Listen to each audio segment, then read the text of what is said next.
Get down, get down, get down, get down. NERDSoul.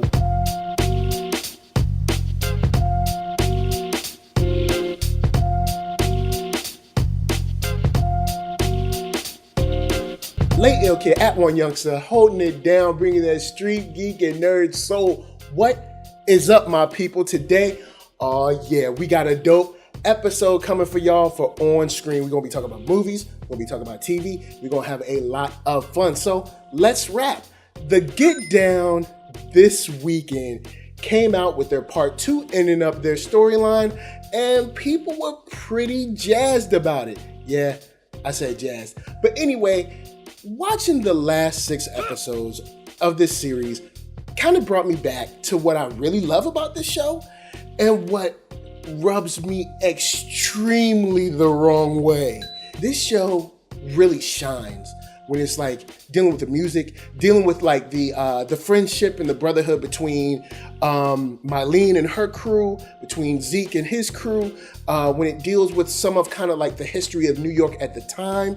But there are problems that I have with this show when it comes into like, you know, the camera effects that they do, switching the like the film stock and, you know, faking the grain and everything. And then they added another layer to what I'm not too keen on, which is the animated sequences. I don't know. This is a show that I really love. What this show needs to do right, it does right. But when it comes to the things that could really elevate this show into being like a classic show, a show that has a long life, a show that you can watch 10 years from now, it may fall back on. There's a lot of great story with growing up and maybe outgrowing your surroundings or maybe outgrowing the people that you love. There's a lot of great stuff to get into with the interpersonal relationships that Maaaaaan has with her father, her uncle, her record label, you know, even her own aspirations with herself, like the strength or I guess the drive that she has to succeed. And the same with Zeke. You know, he's living this life where he's with Shao, he's with, you know, Boo Boo and the boys and all that, but also he's looking towards possibly going to Yale. And there's a lot of good storytelling in those moments. It comes into like how they're telling the story that just, I'll be into it and they'll do something that'll just throw me out of the story. And I'll be like, oh man, here we go again with this. And it's just, I think it's definitely worth watching. If you haven't seen it, you should check out The Get Down because I think there's a lot to get from the story. But I think that it might be missing just those special, that je ne sais quoi, if you will. But before you go and check out that Get Down, because I'm sure you already checked out part 1 because you wouldn't be here. So before you check out part 2, don't forget I am on Black Hollywood Live, the first online network for African Americans. You can find me there where they do Black Twitter, celebrity interviews, sports, geek talk, all of that. And if you want to see more, you can check out blackhollywoodlive.com or you can check out youtube.com/Black Hollywood Live. Now, like I said, I think the show is definitely worth watching. So you tell me what you think about The Get Down. Are you super high on it?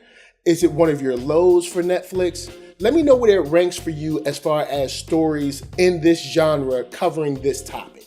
Let me know what you think about Get Down. Would you recommend it? So before we get to anything else like YouTube TV, I gotta let y'all know that Get Down is definitely one of those joints that will be a good conversation piece, but it might not hit it on all cylinders for you. So let's go on and move on, and that is my time on this. So next up, YouTubers rejoice. YouTube TV is here.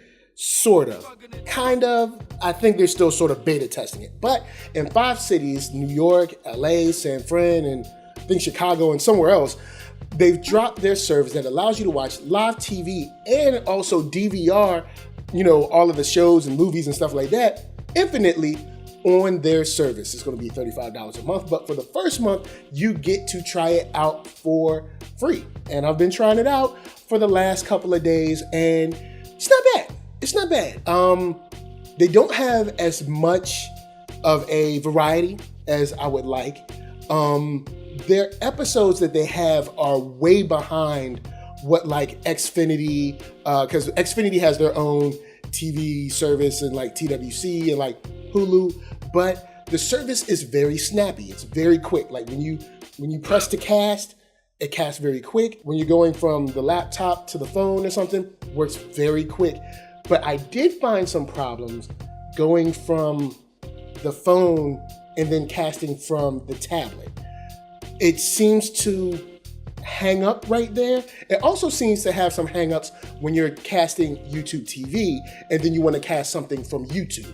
So be aware that you might come up into some snags, some hang-ups, and you might have to like shut down your cast, like log out of Google Cast and then log back into Google Cast to make that kind of work for you, which could or could not be a deal breaker or an annoyance for you that could be a very long-term problem. So my question to you is, are you checking out YouTube TV? If you're in one of the cities that it covers, are you interested?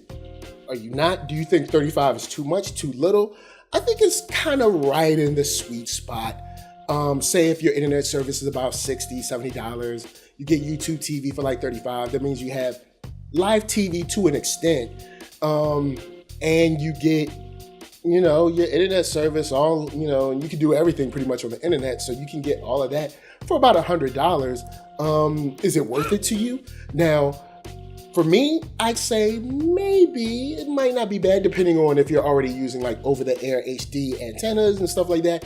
There's a lot of different ways you can cut the cord. So let me know what you're doing at home with this YouTube TV. Are you excited for it to come to your area? Are you just like, nah, this is just a cash grab for YouTube and it'll pass? So go on and jump down in the comments. Let me know what you think about that. And I'm gonna move on because I gotta be like, next up. Yes, we got a brand new trailer from Thor Ragnarok. Bruh, that joint, look, everybody looks fresh. The music is on point.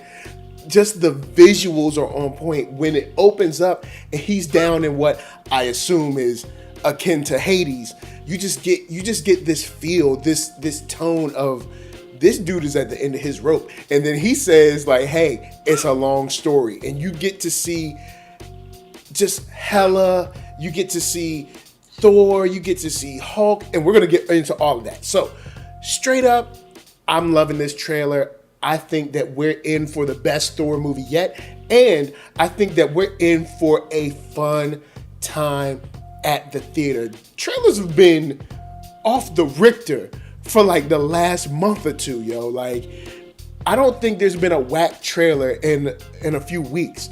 And that's a good thing. For all y'all moviegoers, you guys should be extremely hype about this. I should not be alone. Like, Thor, you see him fighting against Hela. He throws the hammer. She catches that joint one-handed, yo. She one-handed catch. I could see the hammer is a serious hammer. I could see if she caught it with two hands. But Shorty caught it with one hand. Like, she was just like, I got that. What else you got? And then she crushes the hammer. Yo, man, that's it. She crushed the hammer. She crushed Thor's hammer like that joint was, some tater tots in Napoleon Dynamite's pocket, man. Like, it don't make no sense how easily she crumbled that joint. You just don't get no better than that with iconography. Then you get to see Thor captured. It looks like Tessa Thompson's character is just carrying him away. You see he becomes, he's sort of like kidnapped into gladiator world or whatever. And we get to see what we all thought was going to end up being sort of Planet Hulk. And boy, oh boy, does it look good. I'm just happy that it's here. I'm happy it's here now because we saw these pictures from the set. We saw the covers from the magazines, from EW, and the wait is over. The music, the title card, everything fits so well. And a big shout out to my girl Tessa Thompson. That's right, this ain't the first time you played a superhero girl. That's right, That's right. We with you. We here. But this is good.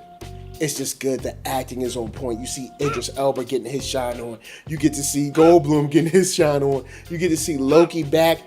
Dudes carrying the daggers. There's just so much to love about this.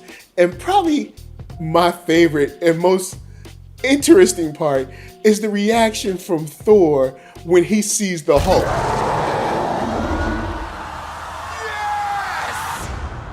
Yes! Yo, that joint, it's too funny. Like, the whole he's a friend from work thing, man, that thing killed me. It straight killed me. And just seeing them charge at each other, because you know it's all love there. You know, they ain't neither of them tripping. And that's just crazy to get that type of vibe in a movie like this. That we know they're going to be joining forces, because Hela is probably going to have to deal with both of those suckers, and it's going to be crazy, fresh, ultra dope, and I just can't wait to see it. So I know you've seen it. I know you have checked it out, and if you haven't, the link is down below in the description. Watch that. Come back. Talk with me. Hit me up in the comments. Let me know what you think about this trailer, because I am sold. Like, I'm sold. It's over. It's over. Just cut the video. It's over. All right, no, before you really cut the video, actually, I got to tell y'all guys to hit up ThatNERDSoul.com. That's right. That's where you can check out all of my videos, from the oldest to the newest, the latest, the greatest, and all of that. And then you can hit up shop.thatnerdsoul.com and pick yourself up a t-shirt, player. And don't forget to get one for them playettes. Then come back here, like, comment, subscribe, and share that Nerd Soul. That is right. There is no way that I can tell people that you like what you are watching. And I gotta give a shout out to LA, what up? VA, what up? RVA, you got my heart. And please, people, be good to yourselves. Be good to each other. And go see that Thor movie. Peace.